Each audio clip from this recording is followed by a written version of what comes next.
Chers amis, bonjour et bienvenue. Nous parlons de l'évangile de ce 7e dimanche de Pâques. Jésus prie pour ses disciples. C'est la prière la plus développée dans le Nouveau Testament. On l'appelle aussi la prière sacerdotale. Bonjour Jean, merci de m'accueillir sur notre chaîne de vidéos paroissiale. Nous n'allons pas lire tout le chapitre 17, mais seulement les versets 11 à 19.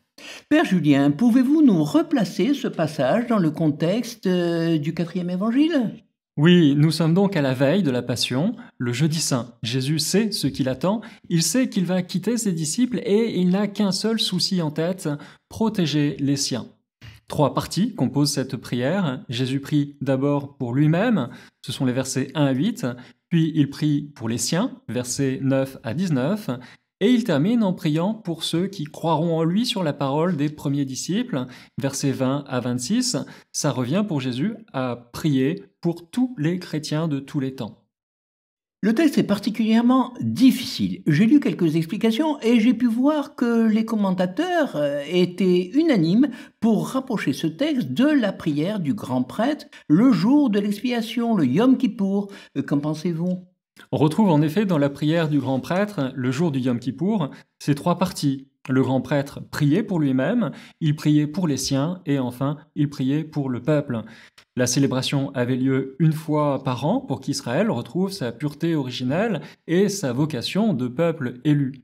À cette occasion, des animaux étaient offerts sur l'autel des sacrifices et un bouc chargé de tous les péchés du peuple était envoyé dans le désert, le bouc émissaire. Le bouc émissaire.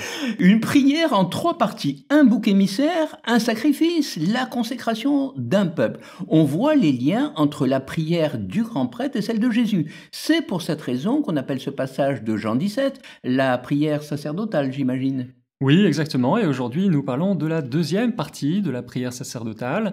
Jésus va prier pour ses disciples. Jésus prie le Père pour qu'il soit préservé de plusieurs tentations. Tentation du péché, de l'erreur, de la désunion, du découragement, du repli sur soi et de l'hypocrisie. Nous avons besoin de la prière de Jésus pour tenir bon, pour garder le cap. Et il n'y a que le travail de l'Esprit Saint, finalement, qui soit capable de faire une chose pareille après le départ de Jésus. Père Saint, garde mes disciples unis dans ton nom, le nom que tu m'as donné pour qu'ils soient un, comme nous-mêmes. Comment Jésus peut-il quitter ses disciples et rester uni à ses disciples ? Habituellement, c'est vrai, quand un rabbin meurt, eh bien, les disciples tournent la page. Ils s'orientent vers un nouveau rabbin. Le maximum que puisse faire le rabbin en question, c'est d'écrire une lettre de recommandation en les adressant à un de ses collègues.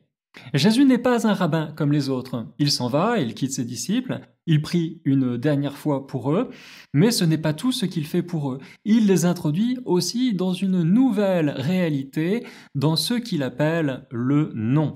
Alors quand Jésus dit « Père Saint, garde mes disciples unis dans ton nom », ça veut dire quoi le nom avec un N majuscule ? Avec cette expression un peu mystérieuse, le nom, c'est comme si Jésus plaçait ses disciples dans la main puissante du Père. Et on se rappelle de l'image de la main que Jésus utilisait au chapitre 10, je cite « Personne ne les arrachera de ma main, mon Père qui me les a donnés est plus grand que moi, le Père et moi, nous sommes un. » Jésus place ses disciples dans le nom, dans la main de Dieu, pour qu'au fil des siècles, l'Église reste unie et solide, malgré les épreuves, les conflits, les schismes, les persécutions. C'est comme ça que l'Église a pu traverser ces 2000 ans d'histoire. Il faut voir ce nom comme un milieu vital, finalement, où vivent le Père et le Fils. C'est le fondement de l'unité de Jésus et de son Père, mais le nom est aussi le fondement de l'unité des disciples entre eux. On peut dire aussi que Jésus est le nom du Père. En Jésus, le Père se manifeste sous les traits de son Fils de façon complète et définitive. En Jésus, Dieu le Père a tout dit, il nous a fait connaître son nom, il nous fait demeurer bien unis à l'intérieur de son nom. Et maintenant que je viens à toi, je parle ainsi dans le monde pour qu'ils aient en eux ma joie et qu'ils en soient comblés. En insistant sur la joie, est-ce que Jésus n'est pas en train de dire « attention au découragement » ? Tout à fait. Donc je ne sais pas si c'est comme ça que vous vous représentez Jésus, mais Jésus est l'homme le plus heureux qui ait jamais existé. Imaginez le moment le plus heureux de votre vie, Jean, eh bien vous serez toujours bien en deçà de la joie de Jésus, une joie qui l'anime en permanence. Si d'emblée on ne perçoit pas cette joie dans les évangiles, c'est tout simplement parce que les évangélistes se sont focalisés avant tout sur le récit de la Passion. Mais dans ce verset 12, on prend conscience d'un aspect essentiel de la personnalité de Jésus, c'est sa joie. Jésus a prié pour que nous partagions aussi sa joie. Alors si nous prions pour avoir en nous cette joie, je ne doute pas qu'il nous exaucera, il mettra dans nos cœurs son bonheur, son dynamisme et sa joie. Mais attention, cette joie ne consiste pas en quelque chose d'extérieur, en quelques vagues sentiments fugaces de bonheur. La joie dont parle Jésus, c'est une conviction profonde, une adhésion totale de la volonté au vouloir de Dieu. C'est la paix intérieure qui découle de la foi. Une expression revient 9 fois dans le texte, c'est le monde.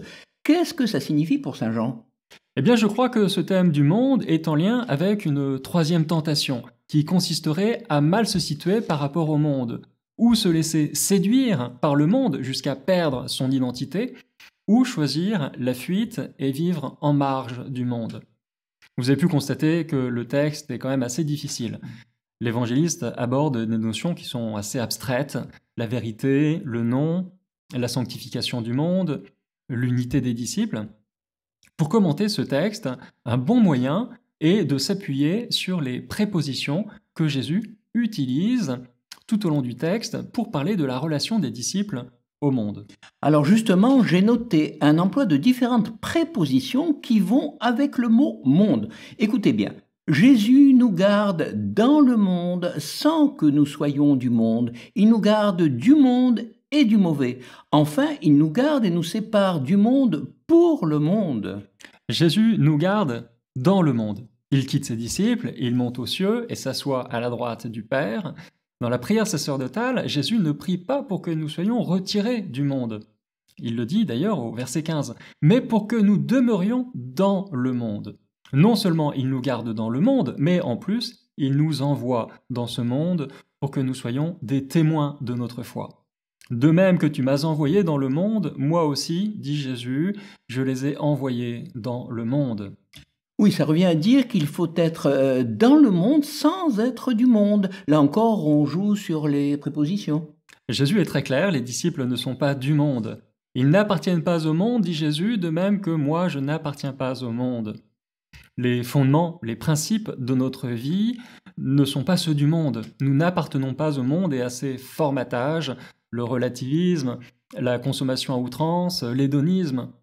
Et je crois que c'est le cardinal Cauffy, qui était archevêque de Marseille au début des années 90, qui disait justement « Le chrétien ne vit pas dans un autre monde, il vit dans le monde autrement. » Jésus garde ses disciples du monde comme d'une certaine menace, n'est-ce pas ? Oui, une menace dans un sens plus personnel et plus incarné. Jésus nous garde du monde, c'est-à-dire aussi du mauvais, avec un M majuscule. Il faut se méfier du monde et de ses contagions idéologiques qui peuvent exercer sur notre foi une lente érosion, mais il faut se méfier aussi du diable, le mauvais, le prince de ce monde, comme Jésus l'appelle au chapitre 14. Nous retrouvons d'ailleurs la dernière demande dans la prière du Notre Père, « Père, délivre-nous du mal ». Jésus a prié pour nous et il continue d'intercéder pour nous. Jésus connaît les forces qui luttent contre les disciples et contre l'Église, les menaces extérieures comme les menaces plus internes. Un serviteur n'est pas plus grand que son maître. Si l'on m'a persécuté, dit Jésus, on vous persécutera aussi. Est-ce que Jésus nous sépare complètement du monde ? Est-ce qu'il ne nous destine pas aussi à servir le monde d'une certaine façon ? Il nous garde aussi pour le monde, pour que le monde soit transformé par le message de l'Évangile. Il nous met à part, il nous sanctifie. D'ailleurs, sanctifier, c'est étymologiquement, c'est mettre à part pour Dieu, voué à Dieu. Sanctum facere, sanctifier, mettre à part pour le service de Dieu. Il s'agit d'être, par notre foi, des agents de transformation du monde. Vaste programme, en effet. Merci d'avoir répondu à mes questions. Effectivement, le texte est difficile, mais le coup des prépositions est un bon moyen pour saisir le sens de ce texte. Finalement, on peut dire que pour agir sur le monde sans en être, c'est-à-dire en étant à l'abri de sa contagion, il faut que les disciples reçoivent une consécration qui les sépare du monde en les rapprochant de Dieu. Voilà, pensez à liker, à vous abonner si ce n'est pas déjà fait. Je rappelle que nous publions nos réflexions toutes les semaines, le lundi à 18h, heure de Paris, pour le dimanche qui suit. Et nous vous disons à la semaine prochaine. Merci Jean, à la semaine prochaine.